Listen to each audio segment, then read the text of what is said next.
Media సోదరులకు అందరికీ నమస్కారం. మనమంతా చూస్తూ ఉన్నాం, ఈ రాష్ట్రంలో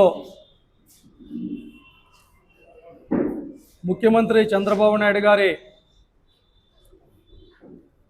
నాయకత్వంలో డైవర్షన్ పాలిటిక్స్ అనే సినిమాలో భాగంగా ఆయనే కథ, స్క్రీన్ ప్లే, డైరెక్షన్లో విడుదల వారీగా టీవీ సీరియల్లో ఏ విధంగా అయితే ఈ ఎపిసోడ్లు వస్తాయో, ఎపిసోడ్ 1, ఎపిసోడ్ 2, ఎపిసోడ్ 3 అనేసి ఆయన రాజకీయం కోసం, ఆయన స్వార్థం కోసం ఎప్పుడు ఎవరిని ఎలా వాడుకోవాలనో అలా వాడుకుంటూ నిత్యం ప్రజల్ని మభ్యపెట్టేటటువంటి ప్రయత్నాలు ఏ విధంగా చేస్తున్నాడో ఈ రాష్ట్రంలో మనం చూస్తూ ఉన్నాం. సహజంగా మనకు తెలుసు, నిజాలు బయటపడినప్పుడు నియంతలు హింసకే ప్రాధాన్యత ఇస్తారు. ఆ నిజాలకు సమాధానం చెప్పలేక హింసాయుతమైనటువంటి వాతావరణాన్ని ప్రేరేపించి తద్వారా అల్లర్లు సృష్టించి ఆ విషయాల మీదుగా ప్రజలను మభ్యపెట్టేటటువంటి ప్రయత్నాలు చేస్తూనే ఉంటారు. మనం చూస్తూ ఉన్నాం, ఈ రాష్ట్రంలో చంద్రబాబు నాయుడు గారు కావచ్చు, పవన్ కళ్యాణ్ గారు కావచ్చు, లేకపోతే కూటమి పార్టీలకు సంబంధించినటువంటి నాయకులంతా కావచ్చు, అధికారం రావడం కోసం లేనిపోని హామీలు ఇచ్చారు. అవి అమలు చేయలేక సూపర్ 6 అన్నారు, సూపర్ ఫెయిల్యూర్ అయినారు. అమరావతి రైతులకు న్యాయం చేయలా.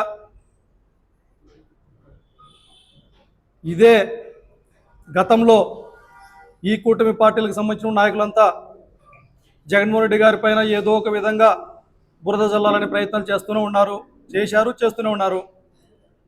వాళ్ళు చేసిన ప్రతిసారి కూడా అబాసు పాలు చేయాలనుకున్నటువంటి విధానాలన్నీ తిప్పికొట్టి వాళ్ళే అబాసు పాలు అవుతూ ఉన్నారు. దానికి సాక్షాత్తు ఎన్నికల ముందరేమో వాళ్ళు ఏమన్నారు, ల్యాండ్ టైటిల్ యాక్ట్ని జగన్మోహన్ రెడ్డి గారి పైన బురద జల్లని చూస్తే ఇవాళ అదే మంచిది అని వాళ్ళ నోట్లతోనే వాళ్ళు చెప్తున్నారు. 14 లక్షల కోట్ల రూపాయలు అప్పులైనాయని చెప్పారు. అదే అసెంబ్లీ సాక్షిగా వాళ్ళ నోటితోనే అది అబద్ధము అని నిరూపించినటువంటి పరిస్థితులు. ఇవాళ విశాఖ భూములకు సంబంధించినటువంటి కుంభకోణం బయటపడా,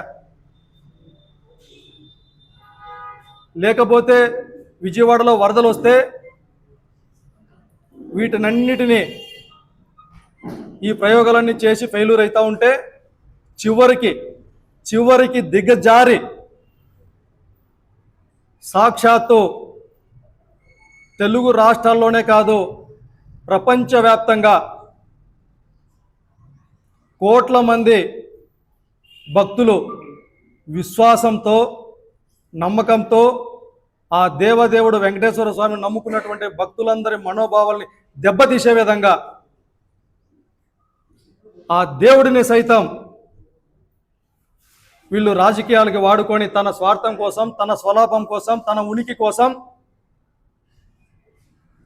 హిందూ సాంప్రదాయాలను మంటగలిపేటట్టు, సనాతన ధర్మాన్ని అవహేళన చేసే విధంగా సాక్షాత్తు రాజ్యాంగబద్ధమైనటువంటి ముఖ్యమంత్రి హోదాలో ఉన్నటువంటి చంద్రబాబు నాయుడు గారు, డిప్యూటీ సీఎం హోదాలో ఉన్నటువంటి సనాతన ధర్మాన్ని నేను ఒక్కడనే కాపాడగలను అనే ప్రగల్భాలు పలికేటటువంటి పవన్ కళ్యాణ్ గారు, లేకపోతే భారత రాజ్యాంగాన్ని అభయాసం చేస్తూ ఈ రాష్ట్రంలో నా రెడ్ బుక్ రాజ్యాంగం మాత్రమే అమలు కావాలి అనేసి శాసించేటటువంటి లోకేష్ గారు, దేవుడిని నడి రోడ్డు పైకి తీసుకొని వచ్చినటువంటి పరిస్థితులు, పవిత్రంగా భావించేటటువంటి లడ్డూలో ఒకరేమో జంతు కొవ్వు కలిసిందంటారు, మరొకరేమో పంది కొవ్వు కలిసిందంటారు. సుప్రీంకోర్టు ఏం ఆధారాలతో మాట్లాడారయ్యా మీరు రాజ్యాంగబద్ధమైన పదవిలో ఉండి? ఇది మాట్లాడడం తప్పు అని చెప్పి స్వయంగా సుప్రీంకోర్టు ముట్టికాయలు వేసినా మారరు వీళ్ళు. వీరి హయాంలో బోలే బాబా సంస్థకు పర్మిషన్లు ఇచ్చింది వీరు, ఆరోపణలు చేసింది వీరు, శాంపుల్స్ నెయ్యిలో శాంపుల్స్ తీసింది వీళ్ళు, సిట్ నివేదికలో సిట్ ఇచ్చింది వీరు, అదేవిధంగా సిబిఐ ఎంక్వైరీకి వేసింది వీరు. అదేవిధంగా కేంద్ర ప్రభుత్వ ఆధీనంలోనే సంస్థలు సిబిఐ కావచ్చు, వీరందరూ కూడా ప్రసాదంలో జంతు కవులు కానీ ఇలాంటివి కలవలేదు అని చెబితే ఒక హిందూ భక్తుడిగా, దేవుడిని నమ్ముకున్నటువంటి వ్యక్తులుగా మేమైతే సంతోషపడుతున్నాం. అయ్యో వీళ్ళేమో కలిసిందన్నారు, రిపోర్ట్లలో కలవలేదని నిరూపితమైంది, దేవదేవుడా అని సంతోషపడతా ఉంటే చంద్రబాబు నాయుడు గారికి, టీడీపీ నాయకులకి, కూటమి ప్రభుత్వానికి బాధ కలుగుతుందా? ఇది ఎక్కడైనా చూశామా మనం? ప్రసాదంలో కల్తీ లేదు అని చెబితే సంతోషపడాల్సింది పోనిచ్చి బాధపడేటటువంటి పరిస్థితులు ఎక్కడైనా చూశామా? ఇవాళ ఈ రాష్ట్రంలో చూస్తూ ఉన్నాం. మన తెలుగు రాష్ట్రాల్లో ప్రాముఖ్యత పొందినటువంటి దేవాలయాన్ని మనమే కించపరుచుకునేటటువంటి నీచ సంస్కృతికి తెర లేపింది కూటమి ప్రభుత్వం కాదా? మరి ఎక్కడో పాపం చేశాం, 4 మాటలు తప్పు మాట్లాడాం, ప్రజల్ని మోసం చేశామే, మరి ఇప్పటికైనా బయటకు వచ్చింది. కనీసం బయటకు వచ్చి ప్రజలకు మాది తప్పు అయిపోయింది అని చెప్పి భక్తులకు, లేకపోతే ఆ వెంకటేశ్వర స్వామికి క్షమాపణలు ఏమైనా చెప్పారా? ఒక్కరంటే ఒకరు మాట్లాడరు. ఏ ఒక్కరు కూడా బయటకు వచ్చి ఈ సిబిఐ నివేదిక పైన మాట్లాడరు. మాట్లాడకపోగా మళ్ళీ పదే పదే మోసం చేయడం కోసం, ప్రజల్ని మభ్యపెట్టడం కోసం ఫ్లెక్సీలు, మా పార్టీకి సంబంధించినటువంటి నాయకులవి ఫ్లెక్సీల రూపంలో కించపరిచే విధంగా ఎక్కడ చూస్తే అక్కడ ఓటింగ్లు వేసి మరొకసారి ప్రజల్ని నమ్మబలిగేటటువంటి ప్రయత్నాలు చేయడంలో భాగంగానే మొన్న మా పార్టీకి సంబంధించినటువంటి మాజీ మంత్రి అంబటి రాంబాబు గారు కావచ్చు, కొంతమంది నాయకులు ఆ ఫ్లెక్సీల దగ్గరికి వెళ్ళి సామరస్యంగా అక్కడ ఫ్లెక్సీని చూసి బాధపడి, చట్టపరంగా ఇలాంటి ఫ్లెక్సీలు వేయటం తప్పు, దయచేసి వీటిని ఎవరైతే ఈ ఫ్లెక్సీలను వేశారో వారు తీసేయండి, 24 గంటల లోపల మీరు ఈ ఫ్లెక్సీలను తొలగించకపోతే మేమే వచ్చి ఆ ఫ్లెక్సీలను తొలగిస్తాం, చట్టపరంగా చర్యలు తీసుకోవాలని చెప్పి ఒక పక్క డిపార్ట్మెంట్ వారికి, ఒక పక్క ఫ్లెక్సీలు వేసినటువంటి వాళ్ళకి సూచించి న్యాయబద్ధంగా 24 గంటలు గడిచినప్పటికీ కూడా ఒక పక్క మా పార్టీకి సంబంధించినటువంటి కార్యక్రమాలు, ఎలాగూ చంద్రబాబు నాయుడు గారు చేయాల్సినంత పాపం అంతా చేసేశాడు అని జగన్మోహన్ రెడ్డి గారి పైన అభాండాలు వేయటమే కాదు, సాక్షాత్తు సనాతన ధర్మాన్ని అవహేళన చేసినటువంటి వ్యక్తి చంద్రబాబు నాయుడు గారు కాబట్టి ఆ పాప పరిహరణ దిశగా రాష్ట్ర వ్యాప్తంగా వైఎస్ఆర్ కాంగ్రెస్ పార్టీ ఆధ్వర్యంలో జగన్మోహన్ రెడ్డి గారి నాయకత్వంలో మేమంతా కలిసి దేవాలయాల్లో పూజలు చేసి, మాతో పాటు చంద్రబాబు నాయుడు గారి కనుక మంచి జరగాల, ఆయనకు మంచి బుద్ధిని ప్రసాదించాలా, అధికారంలో ఉన్నాడు కదా 4 మంచి పనులు చేయాలా, అటువంటి బుద్ధి ప్రసాదించండి స్వామి అనేసి ఆ ఏడుకొండల వెంకటేశ్వర స్వామికి పూజలు చేస్తూ ఉంటే, ఒక పక్క హిందూ సాంప్రదాయాన్ని, సనాతన ధర్మాన్ని నమ్ముకున్నటువంటి భక్తులందరూ రోడ్డు మీదకి వచ్చి చంద్రబాబు నాయుడు పైన తిరుగుబాటు చేస్తూ ఉంటే చూసి ఓర్చుకోలేక, తట్టుకోలేక, ఏమి చేయాలో అర్థం కాక, ఎలాగో దీన్ని కూడా డైవర్షన్ చేసేస్తే సరిపోతుంది కదా, మనకి ఎలాగో అలవాటే కదా, నిత్యం డైవర్షన్ చేసుకుంటూ ప్రజలను మభ్యపెట్టేది అలవాటే కదా అని చెప్పి ఒక ప్రణాళిక రచించుకొని, అరే నిన్నేదో అంబటి రాంబాబు గారు ఆడేదో ఫ్లెక్సీల దగ్గర మాట్లాడిపోయినాడు కదా, ఎలాగో అతను ఈ రూట్లో వస్తాడు, ఆ ఫ్లెక్సీ దగ్గరకు వస్తాడు. మొత్తం అంతా రాష్ట్రంలో ఆలోచనలు సృష్టించేటట్టు ప్రణాళిక రచించేద్దామని చెప్పి మళ్ళా దాన్ని ఒక కథ, స్క్రీన్ ప్లే, డైరెక్షన్ ఈయన పోగానే అక్కడ వందల మంది అప్పుడే కట్టెలు తీసుకొని, రాడ్లు తీసుకొని, కాసుకొని అక్కడే కూర్చొని, అంటే ఈ అంశాలన్నిటిని డైవర్షన్ చేసేయాలా. స్వయంగా ఒకసారి ఆలోచిస్తే ఈ అమ్మ వందనాదేవి గారు, పెద్ద అమ్మ, ఫైర్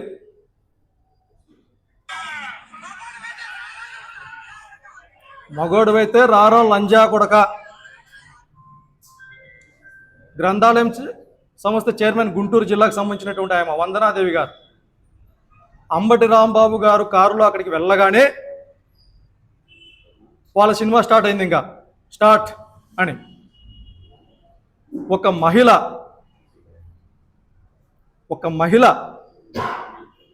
అంత నీచంగా మాట్లాడుతూ ఉంటే కొంతమంది కర్రలు, రాడ్లు తీసుకొని వచ్చి దాడులు చేస్తూ ఉంటే కారులో నుంచి కూడా దిగటానికి అవకాశం లేకపోతే తాను ఆవేశంలో ఒక మాట మాట్లాడినాడు. వాస్తవం, ఏ ఒక్కరు కూడా సమర్థించారు.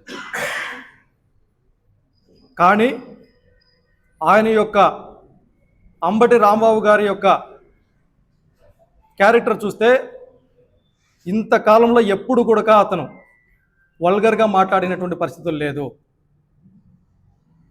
మరి తన తప్పును తను, ఇది తప్పేమో నేను ఈ విధంగా మాట్లాడమని చెప్పి స్వయంగా ప్రెస్ మీట్లో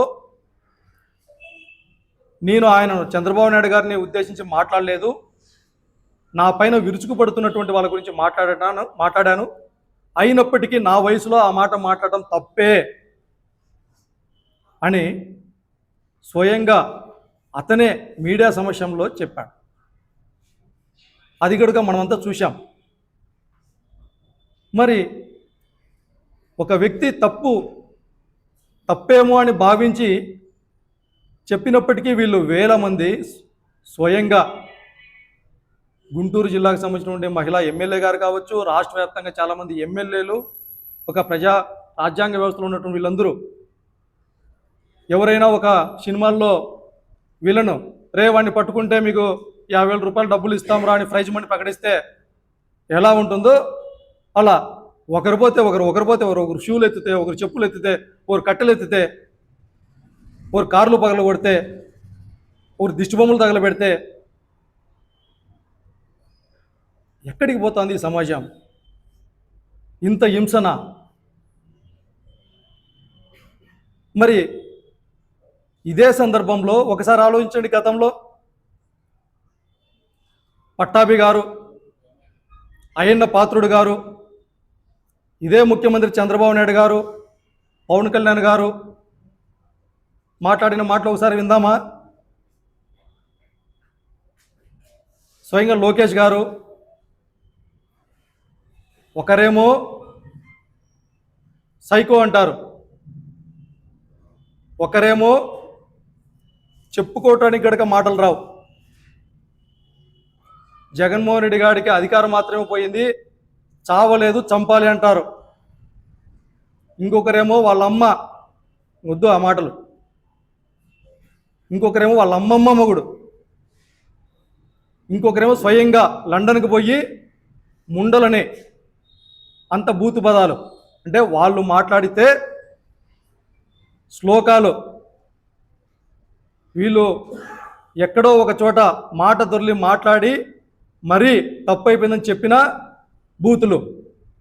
ఇంతమంది మాట్లాడినారే, ఏ ఒక్కరైనా అంబటి రాంబాబు మాదిరిగా మీడియా సమక్షంలోకి వచ్చి మేము మాట్లాడటం తప్పే అని ఏ ఒక్కరైనా కూడా మీ మనసాక్షిగా చెప్పారా? లేదు కదా. అంటే ప్రతి విషయంలోనూ ప్రభుత్వ పరంగా ఫెయిల్యూర్ అయినప్పుడు మీ యొక్క డైవర్స్ పాలిటిక్స్లో భాగంగా మాత్రమే ఇంత పెద్ద ఎత్తున అంటే అక్కడ లేని చట్టాలు, వైఎస్ఆర్ కాంగ్రెస్ పార్టీ నాయకులకు లేనటువంటి చట్టాలు తెలుగుదేశం పార్టీ నాయకులకు మాత్రమే ఉపయోగపడతా ఉందా? ఆలోచన చేయాలి. స్వయంగా హోంమంత్రి అనిత గారు వాళ్ళ పార్టీ నాయకులకు సంబంధించి ఏదన్నా ఇలా జరిగినప్పుడు మాత్రమే అక్కగారికి మీడియా వాళ్ళు గుర్తుకొస్తారు, మాట్లాడటం వస్తుంది. ఇంతమంది దళితులపైన దాడులు జరిగినా అక్క గుర్తుకు రాలా, బీసీలపైన దాడులు జరిగినా గుర్తుకు రాలా, మైనార్టీలపైన దాడులు జరిగినా గుర్తుకు రాలా, అమ్మాయిలపైన అత్యాచారాలు జరిగినా గుర్తుకు రాలా, రాష్ట్రంలో ఇన్ని అల్లజడులు సృష్టిస్తూ ఉన్నా కూడా గంజాయి మత్తులో రాష్ట్రం అంతా కొట్టుకొని పోతా ఉన్నా కూడా అనితక్కకి గుర్తుకు రాలా. వాళ్ళ పార్టీకి సంబంధించిన నాయకుల్ని ఏదైనా అంటే మాత్రం అక్కకి అన్నీ గుర్తుకొస్తాయి. అందుకే ఈ సందర్భంగా ఈ రాష్ట్రంలో సామాన్య మనిషి బతకడానికి వీలు లేదు.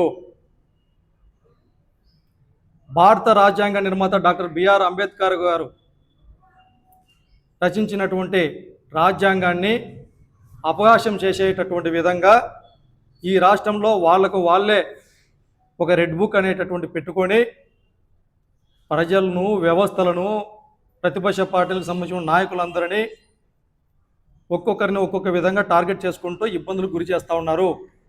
అందులో భాగంగానే గతంలో సోషల్ మీడియా కార్యకర్తలను అరెస్టులు చేయడం కావచ్చు, దళిత నాయకులను అరెస్టులు చేయడం కావచ్చు, బీసీ నాయకులను అరెస్టులు చేయడం కావచ్చు, ఇవాళ వాళ్ళకు వెన్నతో పెట్టినటువంటి విధంగా కాపు సామాజిక వర్గానికి సంబంధించినటువంటి నాయకుల్ని టార్గెట్ చేశారు. గతంలో వంగవీటి రాధా గారిని ఏ విధంగా హత్య చేశారో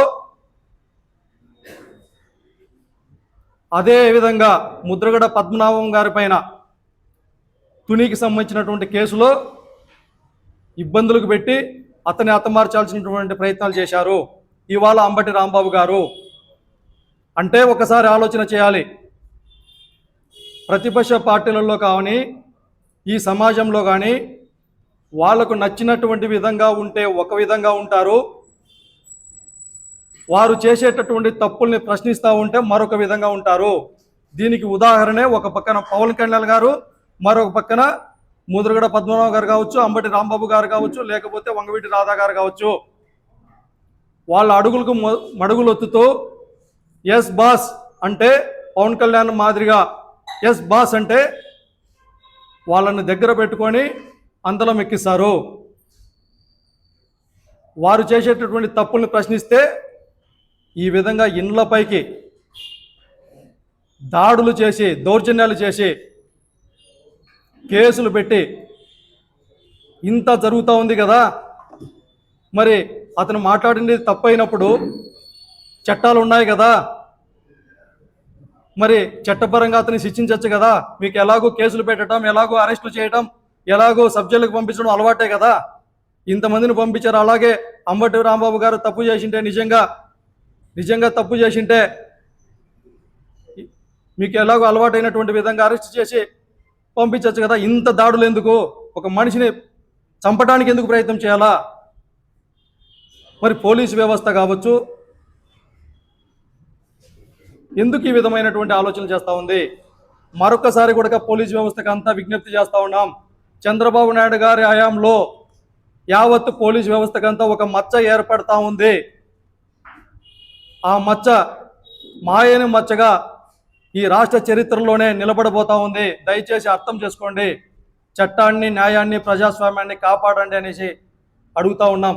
అందుకే ఈ సందర్భంగా, ఈ మీడియా సందర్భంగా కేంద్ర ప్రభుత్వాన్ని కావచ్చు, రాష్ట్రపతిని కావచ్చు విజ్ఞప్తి చేస్తూ ఉన్నాం. అదేవిధంగా వైఎస్ఆర్ కాంగ్రెస్ పార్టీ తరఫున డిమాండ్ కూడా చేస్తూ ఉన్నాం. రాష్ట్రంలో పరిస్థితులన్నీ చాలా దిగజారిపోయాయి. సాటి మనిషిని మనిషినిగా చూసేటటువంటి పరిస్థితులు ఈ రాష్ట్రంలో లేవు. కాబట్టి రాష్ట్రపతి పాలన విధించి ఆంధ్రప్రదేశ్ రాష్ట్రాన్ని కాపాడాల్సిందిగా రాష్ట్రపతి గారికి, కేంద్ర ప్రభుత్వాన్ని కూడా అడుగుతూ ఉన్నాం. లేని పక్షంలో వైఎస్ఆర్ కాంగ్రెస్ పార్టీ నాయకులుగా మరింత ఉద్యమ శ్రీకారానికి చుట్టి మాతో పాటు ప్రజలందరూ కూడా ఇప్పటికే డిసైడ్ అయిపోయారు. ఎలాగో చంద్రబాబు నాయుడు గారిని నమ్మినాం, మోసపోయినాం. పవన్ కళ్యాణ్ గారు ఊగిపోతూ ఆవేశపడుతూ ఏదో రెచ్చగొట్టినారు. అక్కడక్కడ ఆయన మాటలక్కడికి విన్నాం. వీళ్ళిద్దరూ కలిసి సర్వనాశనం చేస్తూ ఉన్నారు ఈ రాష్ట్రాన్ని. కాబట్టి జగన్మోహన్ రెడ్డి గారు మాత్రమే మనకు నిజమైనటువంటి నాయకుడు. ఎన్ని ఇబ్బందులు పెట్టినా, ఎన్ని కష్టాలు పెట్టినా, ఎన్ని అభాండాలు వేసినా